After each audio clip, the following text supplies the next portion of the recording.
Hola, buenos días. Vamos a hablar hoy sobre el Perú. El país va a las urnas el próximo 6 de junio entre dos aspirantes a la presidencia. Y para hablar de este tema vamos a conversar con Mari Carmen Alba, quien es congresista electa por el Partido Acción Popular. Señora Mari Carmen, bienvenida.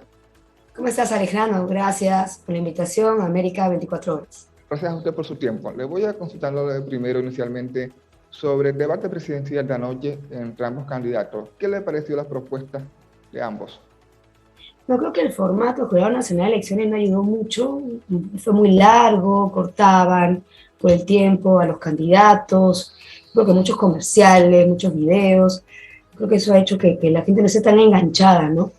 Pero también, como ha sido un debate largo, se ha podido ver un poco más y conocer las propuestas de ambos candidatos, ¿no? Yo creo que en sí Castillo siguió con generalidades, no lo vi con propuestas más concretas, más bien sí ve a Fujimori dando propuestas más concretas, pues no diciendo cómo iba a ser viable cada propuesta, ¿no? Yo creo que faltó eso, me imagino que en esta semana van a seguir tocando esos temas, pero la verdad es que Castillo siguió con generalidades y Fujimori dio propuestas más concretas para el tema de inclusión social, programas sociales, pandemia, laboral, que creo que en el fondo es lo que a la población interesa, ¿no? Porque queremos propuestas. Claro, el candidato Castillo decía ayer en el debate que el Estado tiene que controlar a la población, al mercado. ¿Qué le parece esa propuesta?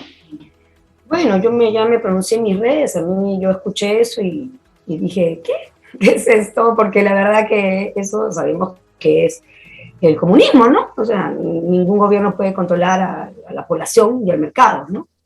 Las libertades es lo primero, la libertad de mercado, nuestra constitución habla de la economía social de mercado, ¿no? Que debe haber competitividad, competencia, inversión privada, si no hay inversión privada no hay trabajo, y lo que es la población, cada uno es libre de hacer, decidir qué es lo que va a estudiar, en qué va a trabajar y qué empresa va a poner. Entonces sí me ha preocupado, y de hecho me pronuncié en mis redes esa frase, ¿no? Claro, a diferencia también en lo que es el proceso de vacunación, la candidata Keiko Fujimori propone vacunar a 160.000 personas diariamente, y a diferencia de Castillo, que dijo que iba a vacunar a toda la población, pero no dijo cómo se va a realizar ese proceso. Bueno, yo creo que esta coyuntura tan difícil de crisis sanitaria, que ha traído también la crisis económica, evidentemente, lo que la población pide es que todos estemos vacunados. Porque si no estamos vacunados, no podemos ir a trabajar, no podemos regresar a nuestra normalidad, aunque sea una nueva normalidad, como se ha dicho. Por lo tanto, creo que es prioridad la vacunación, que nos vacunen a la mayor cantidad de gente lo antes posible y eso es lo más importante. Yo creo que ahí se deberían de centrar los dos candidatos de ver cómo es que van a comprar más vacunas y cómo van a hacer la logística y la vacunación diaria. Y efectivamente, como te digo, y lo dije al principio, hay propuestas más concretas, más aterrizadas del lado de la señora Fujimori que de Castillo. Y esa ha sido la diferencia, ¿no? Básicamente, para los que hemos escuchado el debate. Claro, también usted como congresista electa que asumirá el nuevo periodo próximo mes, los cambios que necesita el Perú de urgencia, ¿cuáles son? Bueno, lo que ingresemos al Congreso, gane quien gane, tenemos que hacer una agenda común. Una agenda común en el Congreso y coordinada con el Ejecutivo. Porque no podemos perder más tiempo. El Perú está harto y cansado de estas confrontaciones entre el Congreso y entre el Ejecutivo. Tenemos que trabajar coordinadamente y principalmente en los problemas que son hoy en día los principales. El tema sanitario, el tema del empleo, el tema de la inversión privada y el tema de la educación, esta educación virtual que llega y no llega a nuestros niños, porque la mayoría no tiene internet. Entonces, ahí tiene que estar centrada nuestra agenda, principalmente. Y la candidata Keiko Fujimori anunciaba en un eventual gobierno suyo comprarían 6 millones de tablets para entregar a los niños para que puedan estudiar de manera remota mientras vuelve la educación presencial. Sí, y también ha dicho que el Internet también sería subsidiado, sería gratis para todos. Yo creo que cualquiera de los dos candidatos tiene que hacer eso, entregar tablets, porque hay muchos niños que han perdido el año, ¿no? Por lo tanto, la educación sabemos que es lo principal. Sin educación no hay futuro. Y no hacemos nada entregando una tablet a un niño de un distrito, de una provincia, de la sierra, del centro del país, del oriente, a donde no llega Internet. Así que ese es uno de los principales objetivos que debe tener el próximo gobierno. Internet para todo el Perú. ¿Está de acuerdo usted que se convoque a una asamblea constituyente y se redacte una nueva constitución? Mira, la asamblea constituyente no está contemplada en nuestra constitución. En nuestra constitución es el Congreso el que debe de reformar parcial o totalmente la constitución. Ponernos de acuerdo, hacer un consenso de ver qué artículos son necesarios para poder modificar la constitución y que sea lo mejor para todos. Ahora, la constitución no va a resolver el problema de la pandemia, del trabajo, del empleo.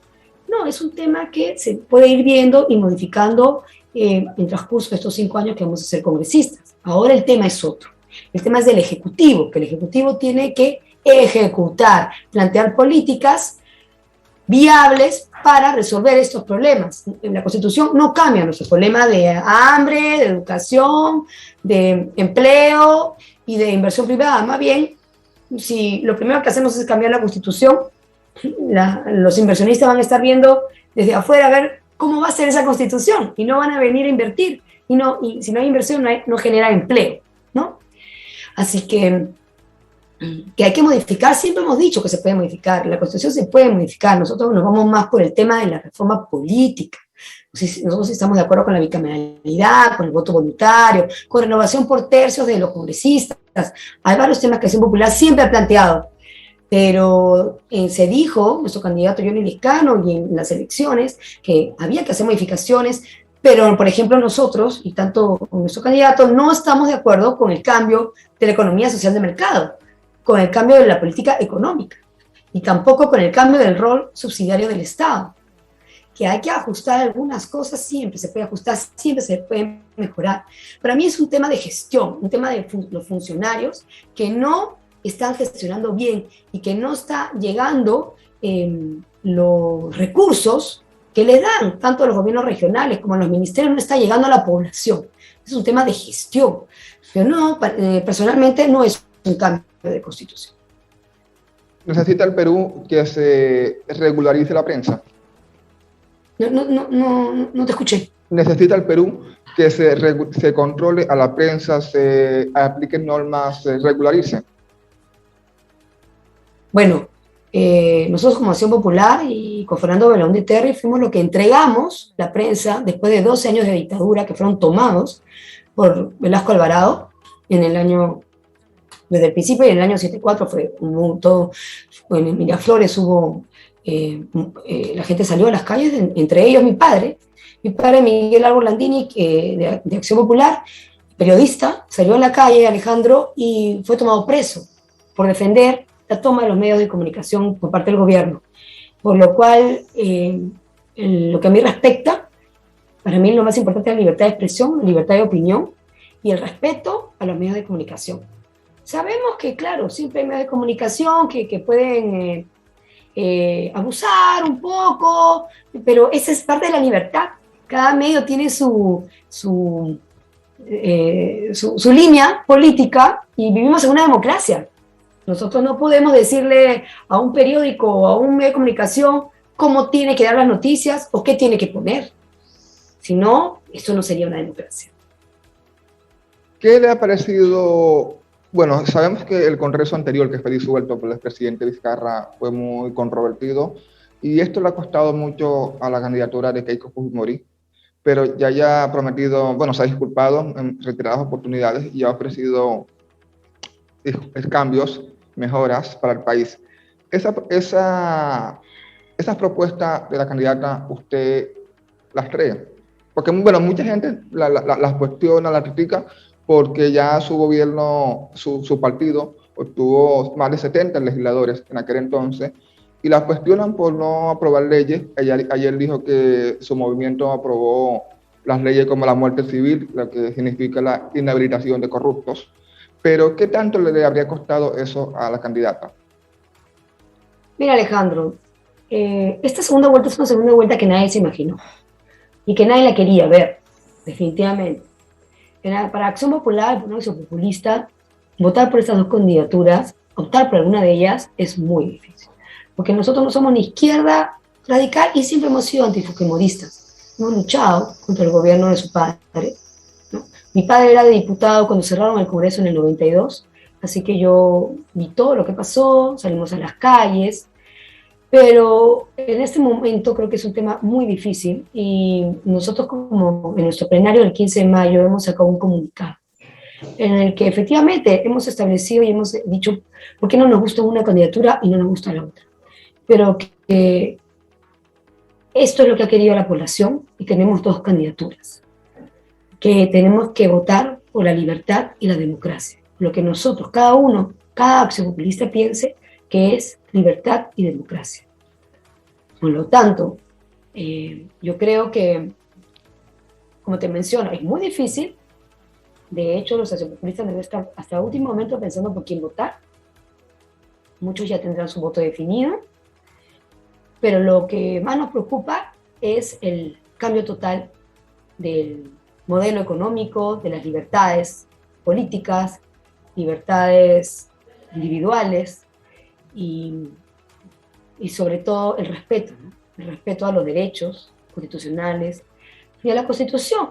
Porque a mí me preocupa mucho que en cuanto pasó la primera vuelta, la vicepresidenta actual del candidato Castillo diga que si el Congreso no aprueba todo lo que ellos quieren, ¿no?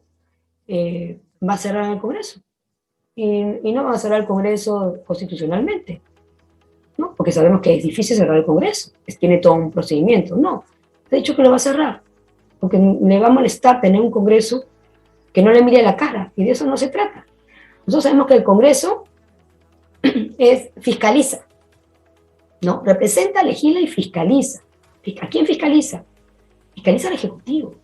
Y es el contrapeso del poder. Y para eso existe la separación de poderes. Y nosotros, como desde el Congreso, tenemos que estar vigilantes de qué está haciendo el Ejecutivo, ¿no? Si a alguien no le gusta que lo vigilen, lo supervisen y lo fiscalicen, bueno, tenemos problemas. No debieron de presentarse entonces, tenemos problemas, porque la democracia es eso. Desde el Congreso nosotros estaremos vigilantes y fiscalizaremos a cualquiera, gane la señora Fujimori o gane Pedro Castillo, ¿no? Así que esa es la posición de Acción Popular.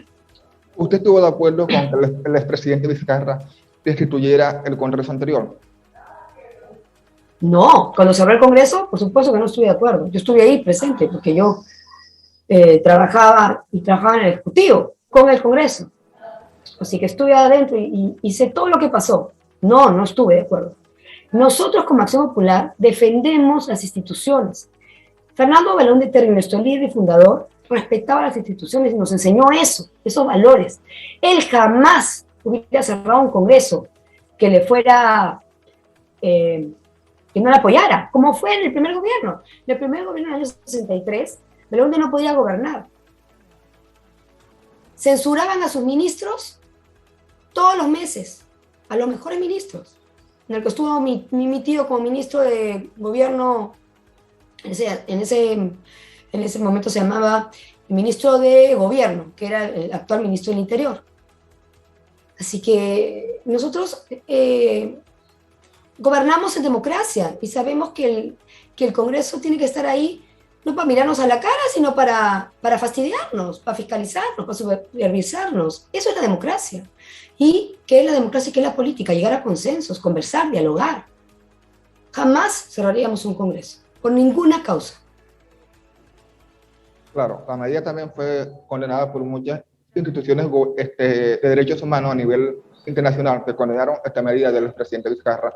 Recordemos que el Congreso era opositor al presidente y había muchas interpelaciones de sus ministros y el presidente lo cerró y esta medida fue rechazada por algunos peruanos, otros la celebraron, pero después de esto se eligió un nuevo Congreso, que es que está en curso y el próximo mes tomará posesión el nuevo Congreso que será el encargado de juramentar al nuevo presidente.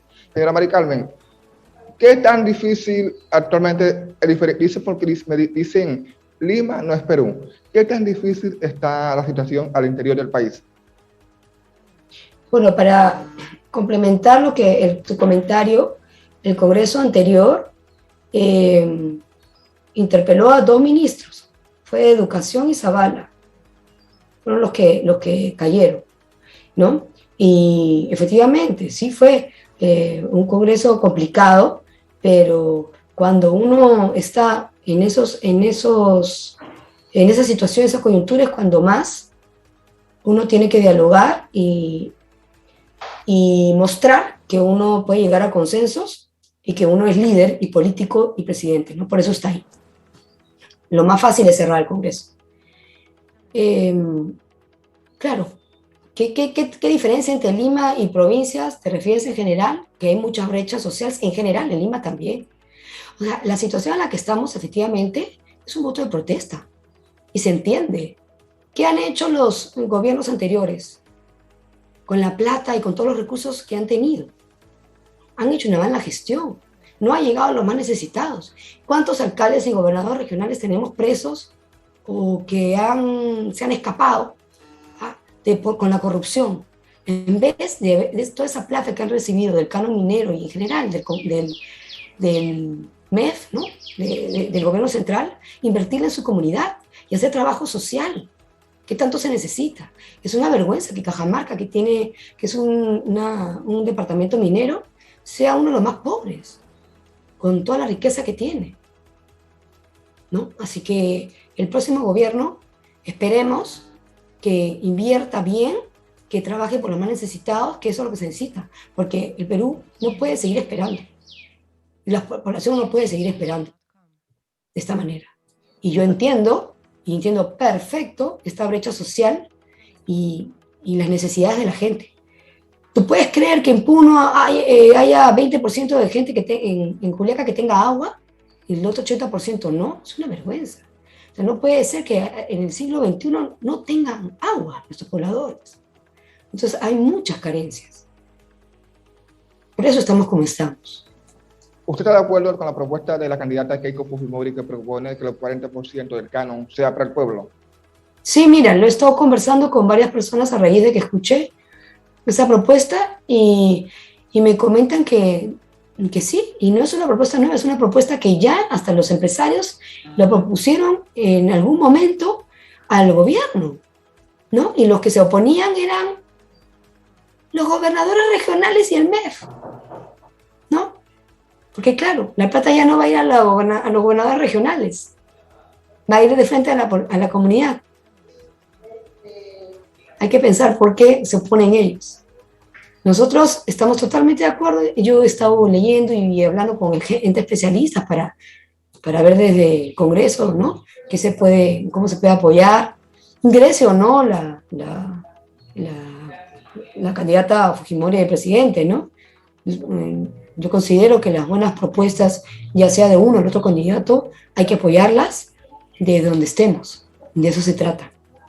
Claro, ya para ir concluyendo, señora Mari Carmen, usted como congresista, ¿qué ley le gustaría que fuera aprobado en la nueva legislatura? Mira, yo tengo 20 años de experiencia en el sector público y siempre he visto temas de seguridad social, de pensiones, ¿no? Y también temas laborales, o sea que mis proyectos de ley están centrados en esos 2 temas. Y yo creo que el principal, si tú me dices, uno, es el reducir los 20 años completos de aportación que hoy en día se requieren para poder jubilarte en la ONP, en el Sistema Nacional de Pensiones, reducirlo a 10, de manera que los asegurados de la ONP tengan derecho a una pensión de jubilación proporcional a los años aportados.